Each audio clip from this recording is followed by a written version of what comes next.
going to try again for Walt Whitman's poem here that I tackled yesterday unsuccessfully, titled Song for All Seas, All Ships. There was one new word in there that I didn't know, right here. It's recitative. I had no idea what this word meant. So I had to look it up, and it's a very interesting word.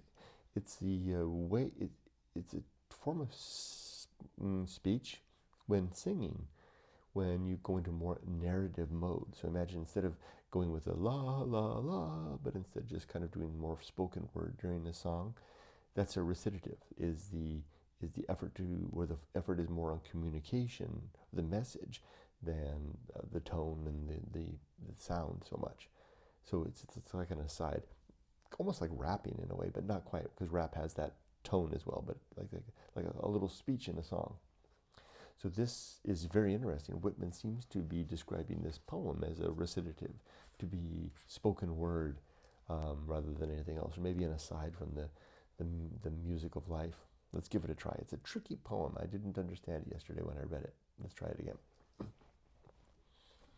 Just a second here.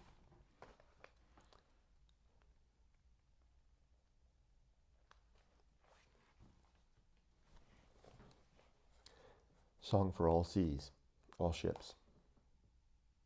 Today a rude, brief recitative of ships sailing the seas, each with its special flag or ship signal, of unnamed heroes in the ships, of waves spreading and spreading far as the eye can reach, of dashing spray and the wind piping and blowing, and out of these a chant for the sailors of all nations, fitful like a surge, of sea captains young or old, and the mates, and all intrepid sailors, of the few, very choice, taciturn, whom fate can never surprise, nor death dismay, picked sparingly without noise by thee, old ocean, chosen by thee, thou sea that pickest and cullest the race in time, and unitest nations, suckled by thee, old husky nurse,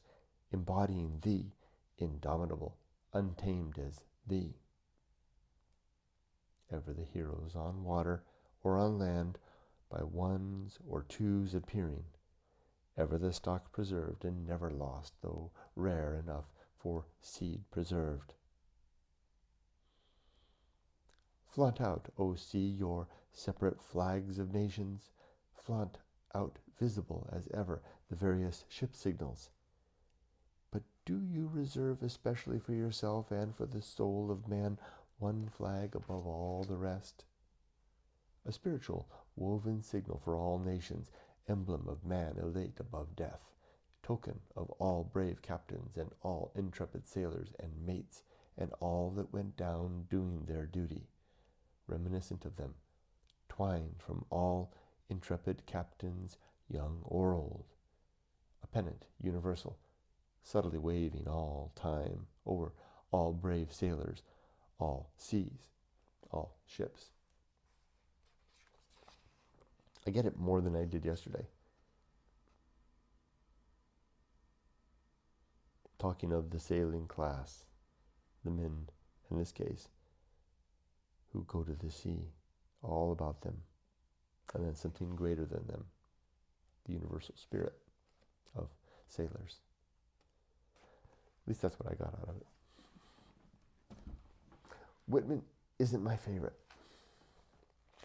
I keep sticking with him because I'm hoping he'll touch me in some way, but so far it just hasn't happened. It's worth keep on trying though for a little longer.